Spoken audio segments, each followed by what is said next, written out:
Hello and welcome to a special episode of Where the Battle Runs Thick. This is not my regular live recorded sermon from Sunday at church, but rather this is a reading of my blog post entitled The Depressing Christian Bar Fight, which can be found at gabrielhuddleston.com.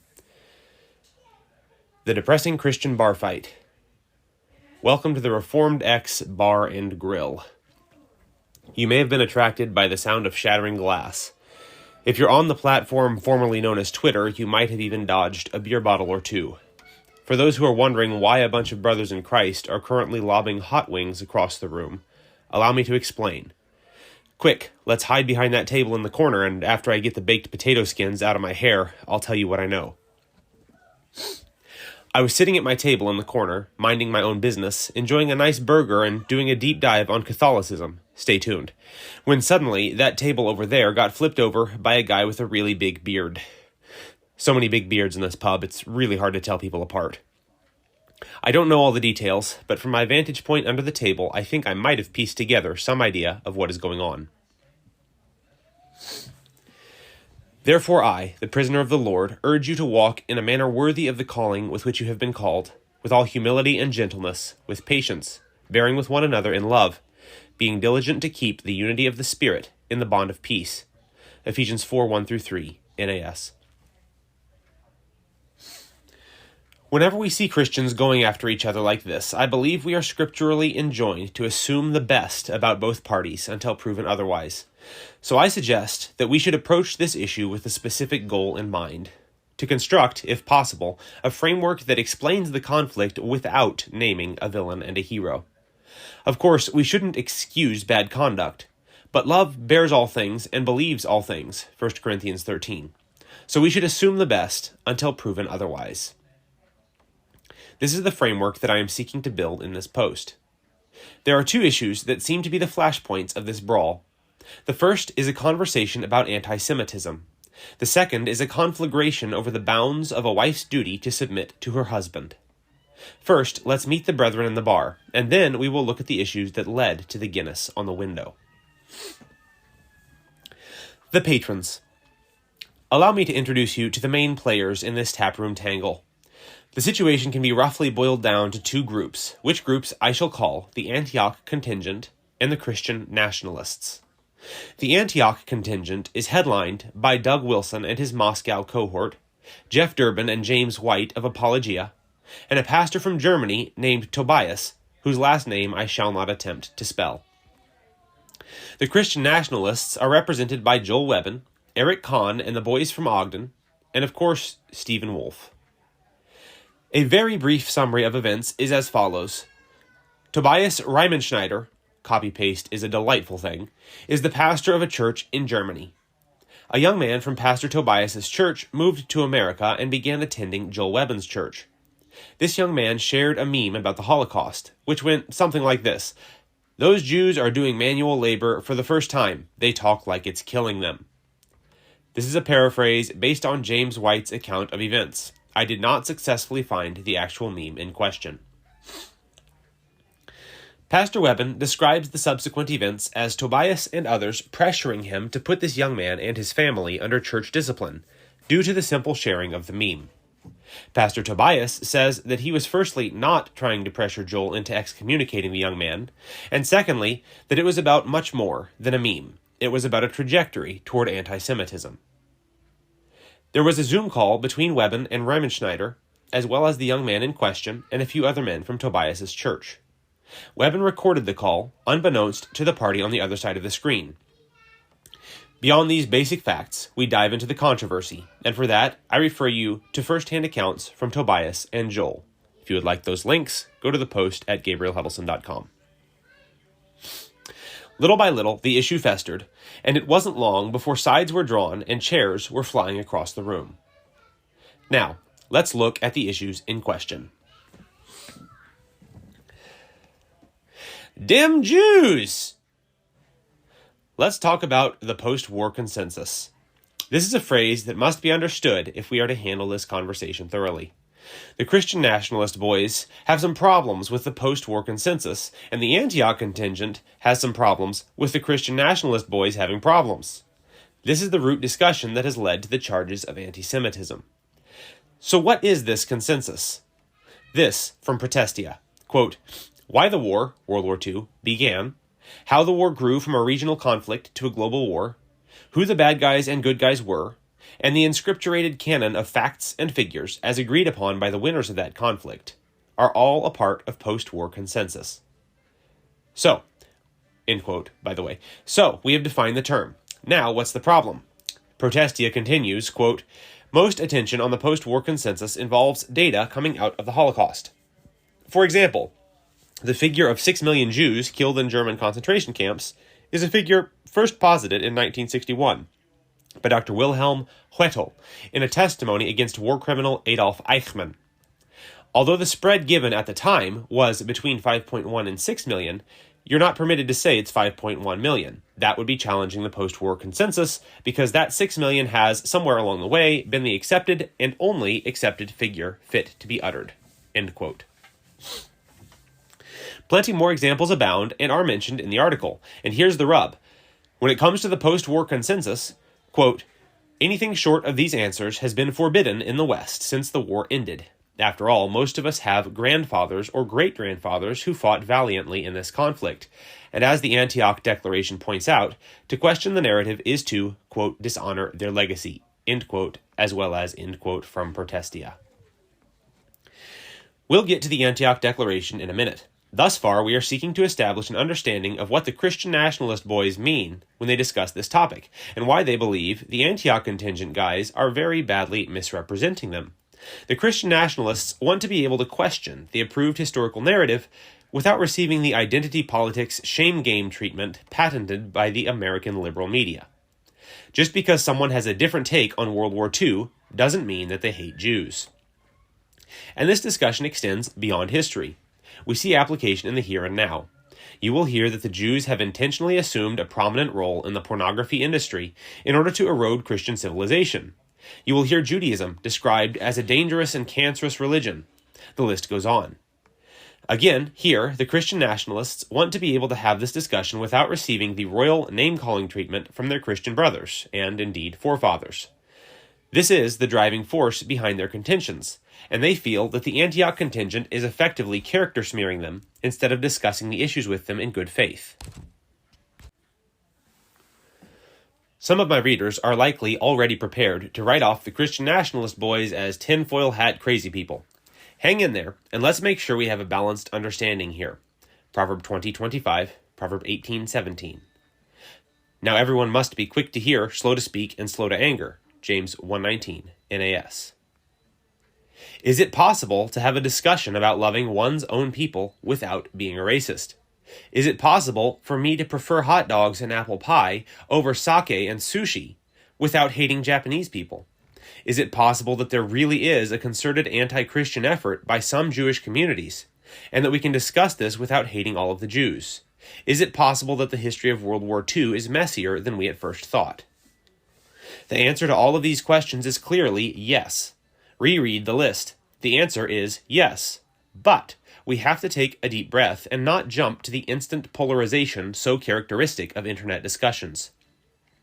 If you've never encountered a conspiracy theory that had any merit, if you really believe that none of the established history delivered to us once for all by the same apostles who told us that our ancestors were pond scum and that COVID would kill us all, and who aren't sure what it means to be a boy or a girl, if you think that these same people are flawless in their historical record-keeping, I would caution that the wise observer would suspect otherwise. Furthermore, it is possible to ask these questions without having a heart of hatred toward any person or group of persons. In the statement on Christian nationalism, with which Joel Webbon was directly involved, and with which, I might add, I heartily agree, the following is stated. Quote, we further deny that sovereign nations must only be composed of mono-ethnic populations to be united under God. Therefore, as Christian nationalists, we utterly repudiate sinful ethnic partiality in all its various forms.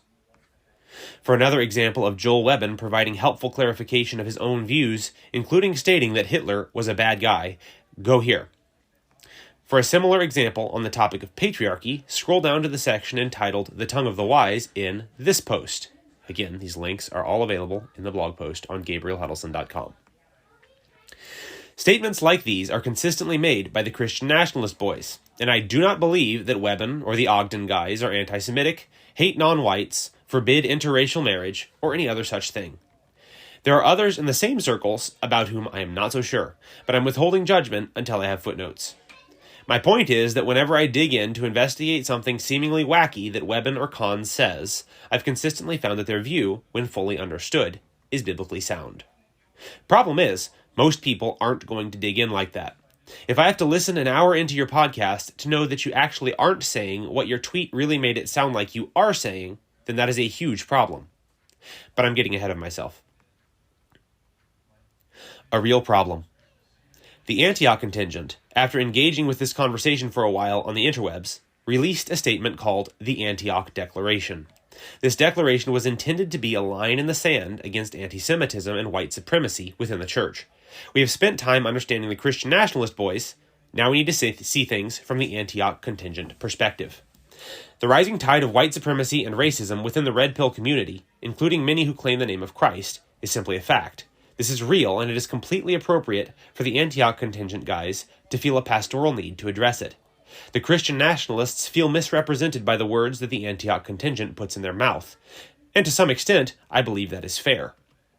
On the other hand, the Antioch contingent is recognizing a real problem, and it is a problem to which it seems the Christian nationalist folks are largely blind. So to the Christian nationalist guy who says, nobody is actually a racist, who is saying that stuff? I present some receipts. Here's a lovely tweet in response to the new Netflix series about Mary. Quote, "The miscegenated brown actors you used for most of the characters is not accurate in regards to how the actual Hebrews looked, and do look. The Hebrews are white." End quote. For the entire tweets, again, see the post at GabrielHuddleston.com. Here's somebody who saw a video of a beautiful chocolate and vanilla swirl family singing and dancing together and concluded, quote, "Miscegenation is a sin," end quote. In case you are wondering, miscegenation is a way of saying interracial marriage that makes the speaker feel much smarter than everyone else. I addressed the above tweet directly in this talk. Here's another one on the topic of Samuel Say, a black Christian influencer, after Samuel said that he didn't like most Christmas songs because of their theological vapidity. Quote, "I, for one, am not shocked that an immigrant despises our traditions and way of worship," end quote. While I think Samuel is listening to the wrong Christmas music, that kind of response is disgusting. But let's go back to Netflix's Mary Show again. Quote, "This Netflix film is a calculated sneer at Christianity. It subverts Christian doctrine as detailed below. And to rub it in, they had Mary played by a Jewess, Noah Cohen, one of the Kohanim no less, from the Jewish priest caste," end quote. Now look, the Netflix show is garbage because it's completely unfaithful to the biblical account. But to object to a movie about Jewish people because they cast Jewish people to play Jewish people is... if that's not anti-Semitic, I don't know what is. How about this comment in support of Joel Webbon? Quote, "We are not the unaware, naive, simp boomers our parents and grandparents were," at Joel W. Berry. "We know our history, and we will fight to see Western civilization and Christendom restored to its former glory and more. By God's grace, the idolatry of Zionism will have no place in it." End quote. And that is from Reformed Reconquistador. In addition to the violent undertones against Zionism, I must say that I'm definitely feeling the fruits of the Spirit and the honor of father and mother just dripping off that tweet. The point is that this problem is real, and it is much more common than one might think, or hope. It simply will not do for the Christian nationalist crowd to say, that's just random people on the internet. Okay, fine. A lot of random people on the internet. A rising tide of people on the internet whose rhetoric may be stronger than that of the Christian nationalists, but it doesn't take a genius to see how the former is fed by the latter. A conflagration of people on the internet whom the Christian nationalist folks who have very significant online influence spend very little time rebuking. Random people on the internet who are perverting and misrepresenting the gospel of Jesus Christ. Nor will it do to say, look, fascism isn't the problem right now. It's the globo-homo-Marxism that we need to fight. No enemies to the right. That's not how this works, and any pastor who doesn't recognize that, with all due respect, probably shouldn't be a pastor. Yes, amen, rebuke the feminism, and the Marxism, and the wokeism. But if we can't do that without swinging the door wide open for Nazism and patriarchal tyranny, then we should probably go back into our prayer closets and not emerge until we can teach our people to not turn to the right nor to the left, turn your foot from evil, Proverb 4:27. Saying, most people are going to the left, so let's just not go left and we will be fine, does not pass muster. So to my Christian nationalist brethren, if nobody in your pews believes this stuff, then that's great, although I'd be a bit surprised. But it's one thing to not believe something, and it's another thing to be good at communicating your views in a way that precludes that false belief. Y'all really need to pray through how you are saying what you are saying, because this is a real problem, and the Antioch contingent guys, who are your forefathers in the faith, aren't just making their concerns up out of thin air. And this exact same thing is happening with the discussion on patriarchy. That red dress. Quote, if a husband tells his wife that he wants her to wear a red dress every day, is she to submit to his authority and obey? End quote. That was a tweet from @TomBuck. It must be noted that the above question was asked in the form of a poll, and the options in response were yes and no. It must also be noted that the scriptural answer should be an easy yes, but also that any man who is micromanaging his wife to this degree has very possibly arrived at a point where she should be getting help. In other words, a yes or no Twitter poll is not the right theater for getting an accurate answer to this question, although it did lead to a spectacular fireworks display. This all ties together as Doug Wilson and the Canon folks connected the two topics in one of their No Quarter November podcasts and blew it all up with the subsequent email. This is a quote from an email from Canon Plus. We need more Abigails. Abigail went behind her husband's back to stop her future husband from doing something wicked, thus saving both men in an afternoon. Such wisdom and courage are in short supply, from seed oils to essential oils, repealing the 19th to revoicing the Nazis. Get the wisdom to see the path and the courage to walk it. Now, anybody who knows Canon knows that their patriarchal bona fides are pretty solid. Yet the wording in this email is so sloppy that it, rightly enough, drew the following criticism from another one of the Ogden guys, Brian Sauvé. I would recommend going to the blog post at GabrielHuddleston.com to read the entire tweet. I'm just going to read an excerpt here. Quote, if your husband disagrees with Canon Press about some aspect of the Jews, disobey him. You must obey God rather than men, and affirm Moscow's opinions on all questions of history and politics. The obvious problem is that what Canon Press is promoting here is quite obviously sinful rebellion, not womanly courage. No wife should disobey her husband or report him to the authorities on any of these issues, because they're so obviously issues where freedom of conscience reigns. I would love to see Canon retract this nonsense. Whose gaze are they living under with stuff like this in the marketing emails? End quote. Again, that was from Brian Sauvé. And so we see that the Revoice for Nazis and the White Boy Summer and the Red Dress have all swirled into the great and cacophonous bar fight which we now get to enjoy. Before I try to make sense of all of this, I would like to do the same thing here as I did with the Jewish discussion, and respond to this Christian nationalist boy's consistent contention that tyrannical husbands really are not a problem. Owen Strahan, one of the favorite targets of the ire of the Christian nationalist tribe, said this, quote, under the surface of the so-called patriarchy surge, this is happening in some homes. Men suffocating their wives, micromanaging them like autocrats, and women suffering under their harsh rule. When that sourdough loaf cools, an overbearing husband is a beast to live with. End quote. Brian Sauvé, legendary advocate of sourdough, replied as follows, quote, these things in no way represent the actual state of the homes in my church, or anyone else I know who holds the traditional Christian view of the sexes, the patriarchal view. I'm hugely encouraged by the well-loved wives and well-respected husbands everywhere in our circles. End quote. Now look, I'm super glad for Brian and the Ogden guys. Maybe things really are that great in their churches. I hope so.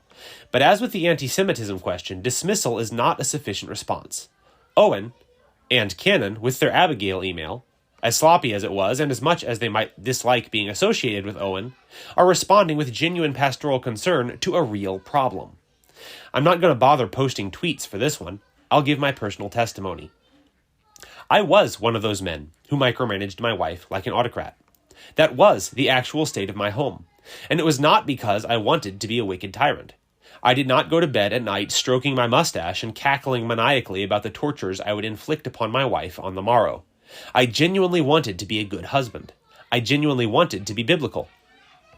But because my understanding of patriarchy had involved too much sourdough and not enough Abigail, I did not exercise my authority in a loving and wise and patient and balanced way. My wife, my marriage, and I myself suffered for it. And if that is true of a well-intentioned husband, how much more of a husband who is quite happy to just be repeatedly crowned the king of his home and to remind his wife that she is supposed to do what he says? How much more of a husband who is quite content to get biblical ammunition with which to hold his wife hostage? Now, because we are well trained in the ways of internet polarization, a bunch of my patriarchy bro friends just wrote me off as a compromised functional egalitarian. What I just said was, how shall we put it, totally not based. To such brethren, I would offer the following invitation. Read this, watch this, and listen to this. Wives should obey their husbands, and I'm not ashamed to say it. But, and I know I'm going to blow some minds, could it be, follow me closely here, maybe, just maybe, we can actually rebuke two errors at once? It won't make us based, but it will make us biblical. And which of those two matters more to us is a question of life or death. The Antioch Declaration. The Antioch contingent produced the Antioch Declaration, I believe, as an attempt to draw a line in the sand to prevent the further spread of the antisemitism and ethnic partiality that, as acknowledged above, is indeed a real problem. I very much applaud the pastoral heart evidenced in the Declaration, but I think it failed to land, and for the following reasons. The Declaration read like a blog post. This is a great way to make these points on a blog. Fun to read, interesting, engaging, but a terrible way to make a list of affirmations and denials, as at points it is difficult to even understand what is being affirmed or denied. The Declaration did not stick to covering broad strokes Christian doctrines, but got to meddling in practical applications, like whether Judaism is a particularly dangerous threat to Christianity, or one's views on the Holocaust, or theorizing about the state of young men in our culture. Again, that's fine for a blog post. But for something designed as a kind of confession of faith that is asking for signatories, it's not helpful. The most glaring problem is that the Declaration, by the nature of how it was framed, did not just clarify issues. In fact, in some cases it obfuscated them. Nor did it simply seek to divide between fundamental truth and error. It divided between brothers in Christ in a way that seemed calculated to slam the door on, and cut the mic of, the Christian nationalist guys. We aren't talking about this anymore. You guys are anathema. I do not believe that this door slamming was the intention, but it came off almost impossible to see it otherwise, due to the context in which it was released. This is not helped by the fact that the temperature of the dialogue has gotten to the point where it's hard to know which of these men even consider the people on the other side of the aisle friends or faithful pastors. And coming from the perspective of the Antioch contingent, I understand this impulse. I really, really do. The Christian nationalist guys are exhausting. If Eric Kahn tweets, "Wives should obey their husbands in everything," one more time, I'm going to tell my wife to burn all of her red dresses. And why in the world we need hours and hours of content arguing about World War II or discussing mermaids and the Nephilim is beyond me.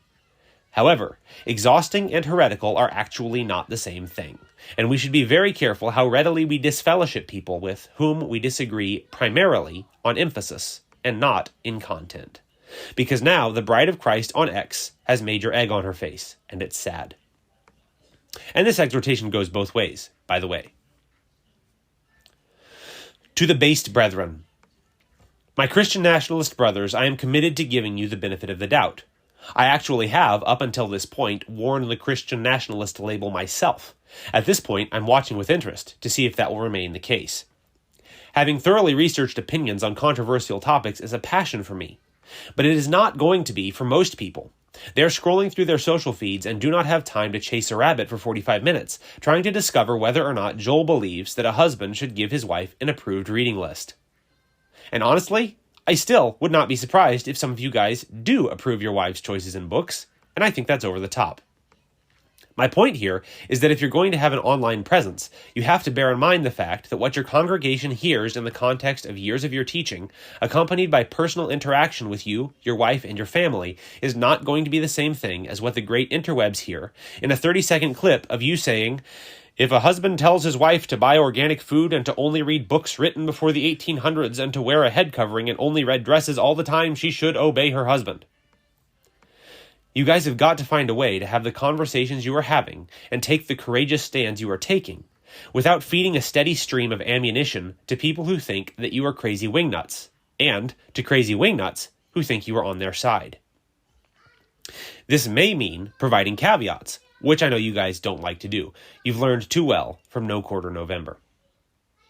I share the concern of the Antioch contingent folks, and even of flaming liberals like Owen Strahan, yes, that was sarcasm, that you guys are overemphasizing topics to a harmful extent, majoring on things that should indeed be an important part of Christian theology, but should not be the only thing that we ever talk about. Patriarchy, the study of history, angelology, etc. Maybe that is just because that is what you talk about online, and your actual ministry is more balanced. If so, great. Might be worth spilling that over onto the internet. Speaking of Owen Strahan, it's not surprising to me to see the Christian nationalism movement splinter and fall apart, when it has already been in the practice of splintering away from everyone, from Alibeth Stuckey to Owen Strahan to any other number of Christians who are basically biblically solid, but disagree on about 5% of the theology or application. It's no surprise that when we have already drawn our camp this small, we find reasons to shrink it even further. I am by no means suggesting that Russell Moore or David French or Beth Moore have a place in the tent. They have compromised in deep and far-reaching ways. But if John Piper and Owen Strahan aren't welcome here either, my goodness, if Doug Wilson is now a woke, compromised, feminist, longhouse boomer, we're really going to have a problem building this whole New Christendom thing. Speaking of boomers, last thing. In Matthew 7, Jesus gives us a very helpful litmus test, fruit. So I would conclude this section with some questions about the fruit of the Christian nationalist movement, as judged by its presence on X. Does dismissal of Christian pastors, including long-standing faithful culture warriors who were effectively the patriarchs of the Christian nationalist movement, as boomers, reflect humility and honor of our fathers? How about that dismissal happening not after years of compromise, but after a single failure to align with the views of the Christian nationalist tribe? This is a tweet, quote, "I mean, my hearing and reading of them," that's canon, "has taken a nosedive considering that I canceled my Canon Plus subscription over this and haven't touched blog or Mablog since the controversy started." End quote. This is Twitter tribalism at very troubling levels, and this tribalism is another consistent fruit of Christian nationalism on X. I do not see much love, humility, patience, wisdom and care in speech, Ephesians 4 Christianity. I do see a lot of super-based, laser-eye, giga-chad kings who seem to think that OK Boomer is sufficient response to the pastoral concerns of an entire fleet of faithful Christians from a variety of locations and generations. Does the fact that an entire list of Christian pastors and thinkers who supported and defended you for years are now saying, you guys are crossing a line? And I've heard nothing but doubling down from the Christian nationalist group. Does this concern you at all? Does that fruit reflect humility and willingness to accept rebuke? I'm just saying that if Jeff Durbin backed out of speaking at my conference and Doug Wilson was accusing me of being too far right, I'd be doing some serious soul-searching. Never did I expect to say I'm a moderate like Doug Wilson, but it looks like that moment has arrived. Next, please, be more clear and succinct about what you believe. The Antioch Declaration may not have been perfect, but it sure beats wading through hours of podcasts trying to figure out how to properly interpret a tweet. And if you guys feel like this shouldn't be necessary, or like you've done it enough already, give some weight to the vast array of Christian brothers who are saying that it is, and you haven't. See my declaration near the end of this post. 2 minutes of clarity like that would go a long way towards lowering the temperature in the room. Lastly, the road that your followers seem to be heading down ends in an enormous pile of tinfoil hats. Look, I'm not afraid to check out a conspiracy theory or two. I think it's patently obvious that the Twin Towers didn't collapse in a perfect vertical demolition due to a couple of airplanes. I also think it would be a complete waste of my time to spend 10,000 hours of my life studying something that affects my daily soldiering for Jesus. Not at all. I understand the impulse to question the wisdom received from compromised institutions, but it begins to smack of simple rebellion and the rejection of norms for the sake of rejecting norms. This may not be what you guys are doing, but it is what your followers are doing, and that should concern you. When the flatness of the earth is a more important conversation than, say, sacrificial atonement, we have a problem. I'm trying really hard to give you guys the benefit of the doubt. I want to build this new Christendom with you. I understand that you are making a lot of good points that are being dismissed far too readily by the broader American Christian community. I'm fighting for you to get a hearing. But if y'all are collecting a following of Nazis on X, and you aren't even recognizing, let alone addressing it, if you cannot see that Twitter anons, who are fed a constant stream of wives should submit to their husbands in everything, are going to end up doing some bad stuff. If you can't see that, if you aren't able to course correct, if you refuse to address these issues, I do not think that this movement is ready for action. In fact, I think it's going to end up doing a lot of damage, and I am not prepared to cast my lot in with you. An occasional, by the way, husbands should love their wives too, or not all Jews are bad, simply doesn't cut it. To the Boomer Brigade. By the way, I'm using the term boomer because of the context of the discussion. I do not consider it appropriate to be calling these men boomers, nor do I think it is an effective response to their concerns. I'm using the term colloquially and not dismissively. First of all, a word specifically directed toward Moscow. I appreciate Moscow's many courageous stands over the years. I appreciate Moscow's courageous stand now. However, I believe that there are a few flies in the Moscovian ointment that need to be addressed, and that are not unrelated to the issue at hand. The Christian nationalist crowd seems to have grown up on canon. The universal consensus is that they all saw Doug Wilson as one of their founding fathers. I would humbly encourage the canon community to ask themselves if it is completely accidental that this Twitter kerfuffle is the flotsam in the wake of the Moscow ship. The canon community has made a lifestyle out of hoisting the Jolly Roger. From No Quarter November to the serrated edge to the occasional four-letter word, flouting the rules is the name of the game in Moscow. Now, Moscow's approach has done much good. The courage, the unwillingness to compromise before the woke and the wicked, the prophetic proclamations while the rest of the American church sat silent. These have been very good things, mightily used by God. But I would ask my Idaho brothers to prayerfully consider that perhaps there is a lesson in this for them as well. The based bros are simply taking their transgressiveness and courage and, if I may humbly suggest, pride to the next level. Moscow doesn't apologize for stuff. Neither do the Christian nationalists. Moscow doesn't give many caveats. Neither do the Christian nationalists. Moscow is comfortable with the scorn of the broader American church. So are the Christian nationalists. I would ask Moscow if they are not seeing, in the Christian nationalist group, the same unwillingness to budge in the face of rebuke that they demonstrated in the recent middle finger debacle. A whole fleet of faithful friends of the Moscow ministry said, "Hey, you guys have crossed a line." And Moscow's response was to give 20% of a wave. The similarity is uncanny. A student will be like their master. I hope that Moscow will take a moment to look in the mirror. Beyond that, I would strongly encourage everyone on the Antioch contingent side of the fence to not stoop to the tribalism and immaturity of the X-world. Don't write these guys off. Take the time to hear what they have to say. It's going to take patience, and it's going to take long suffering, but you cannot condemn their tribalism and immaturity in a tribalistic and immature way. Further, these men really do have courage and zeal and many good things to say. If you simply dismiss them as laser-eye weirdos, you are going to make it all the harder for them to hear what you have to say. Communication is a two-way street, and stuff like this is not paving that road. This is a tweet from @PastorGabe. Quote, "Preach the gospel," and then beneath the phrase "preach the gospel," Christian nationalist bros, and it's a cartoon of a cartoon character furiously smoking a cigar. The implication being that whenever you say "preach the gospel," it makes the Christian nationalists very angry. I really respect Pastor Gabe. I love a lot of what he has to say, but this is completely unfair and unhelpful. No noteworthy Christian nationalist objects to preaching the gospel, but rather to a hamstrung application of the gospel. This post just starts a completely unnecessary brawl. Lastly, on this note, behold this, from the Ogden guys.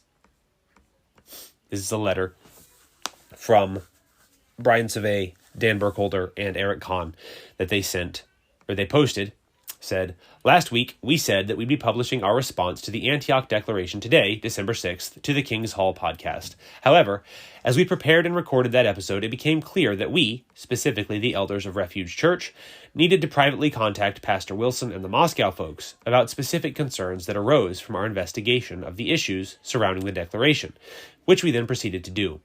After corresponding, it became clear that face-to-face conversation was needed to seek clarity, peace, and repentance everywhere we believe it is needed.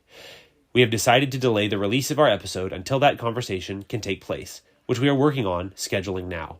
Lord willing, it will be in person in Moscow, Idaho. We continue to have serious concerns about the declaration, that is the Antioch Declaration, its context, and the cavalier manner in which many have levied sweeping accusations of antisemitism and alleged Nazism against us and many of our friends. We would encourage you to pray for the peace of Christ's church and for the Spirit to bring conviction wherever and in whomever it is needed. All that to say, instead of the announced episode on the Antioch Declaration, you will find the episode that had originally been scheduled for today, which is, if we may say so ourselves, a banger. Grace to you, Brian, Dan, and Eric." End quote. Yes, more of this, please. How the conversation goes, or went, remains to be seen, and I am very curious to see the result. The Huddleston Declaration. So, what is the positive construct, then? What should we believe about these things? Can we identify a foundational and essential level of unity upon which to build?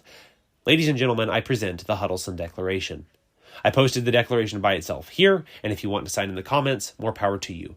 I'm not going to read that declaration on this podcast episode. I will read it on a separate episode so that it can be linked independently, and that episode will also be going live at the same time as this one. So you can find the episode entitled The Huddleston Declaration, and you will hear my affirmations and denials on these topics. None of this is written with a desire to attack or tear down any of the men in the bar. Many of them I personally respect and have learned much from. It is my hope and prayer that God would heal these rifts, and that he would bless every one of these men with abundant and faithful and fruitful ministries. Also, people really need to shut off the social media and go touch grass. We've got to find a way to lay down our weapons, be willing to apologize for a thing or two, and talk like adults. That, or we should just get off of Twitter. Now let's help the waitresses clean this place up.